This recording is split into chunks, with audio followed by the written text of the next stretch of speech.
আম পোড়া বানাচ্ছি, শরবত বানাবো না, খুব সুন্দর একটা মাছের রেসিপি বানাবো। গরমকালের জন্যে একদম পারফেক্ট রেসিপি। আজকে আমি কাতলা মাছ দিয়ে বানাবো। রুই মাছ থাকলেও এটা হবে, কিংবা কোনো ছোটো মাছেরও হবে। আমি আম পুড়িয়ে একটা আম চটকে নিচ্ছি। আমার মাছের পিস আজকে 5 পিস আছে, তাই আমি একটা মাঝারি ধরনের আম দিয়েছি। মাছের পিস অনুযায়ী কিন্তু আমের সংখ্যাটা কমবে বাড়বে। মাছটা আজকে হালকা ভেজে নিয়েছি আমি। এবার প্রথমে আম পোড়াটা মেখে নিচ্ছি।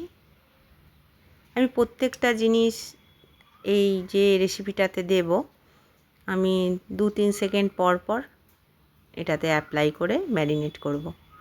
কারোর হাতে যদি সময় কম থাকে, এই সমস্ত যেমন আম পোড়া, কাসুন্দি, আমি এটাতে একটু কাঁচা লঙ্কা আর রসুন বাটা দেব, একসাথে মিশিয়ে মাখিয়ে দেবেন, সেটাও ভালো লাগবে।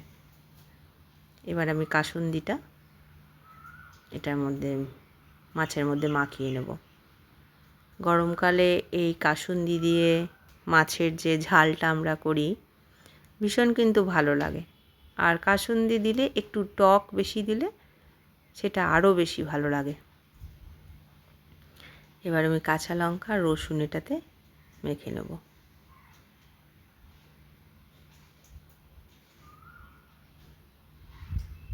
এই মাছের ঝালটাতে খুব বেশি মশলা লাগে না, আর খেতে দুর্দান্ত হয়। বিশেষ করে গরমকালে তো একটু টক খেতে ভালো লাগে। আর কাঁচা আমটাও বেশ এখন উঠবে, ভালো লাগবে এটা কাঁচা আম দিয়ে বানালে। যদি কাঁচা আম কখনো হাতের কাছে না থাকবে, তাহলে একটু তেঁতুল গোলা জলও দেওয়া যায়। আমি ফ্রাইং প্যানে সর্ষের তেলে কালো জিরে ফোড়ন দিয়েছি, দিয়ে মাছটা দিয়ে দেব।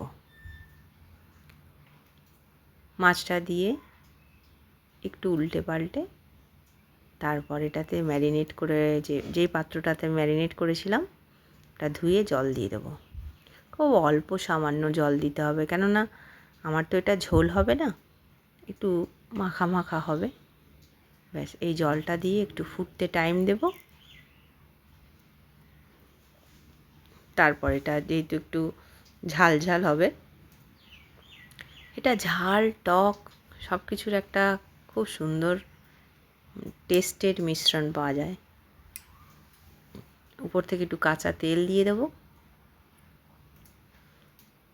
ব্যাস, দিয়ে একবার দুবার ফুটে গেলেই আমি একটু ধনেপাতা দিয়ে গ্যাসটা বন্ধ করে দেবো। 5-6 মিনিট এটা রেস্টিং টাইমে রাখবো, তারপর এটাকে সার্ভ করব। সত্যি এটা ভীষণ ভালো লাগে, গরমকালের জন্য একদম পারফেক্ট রেসিপি।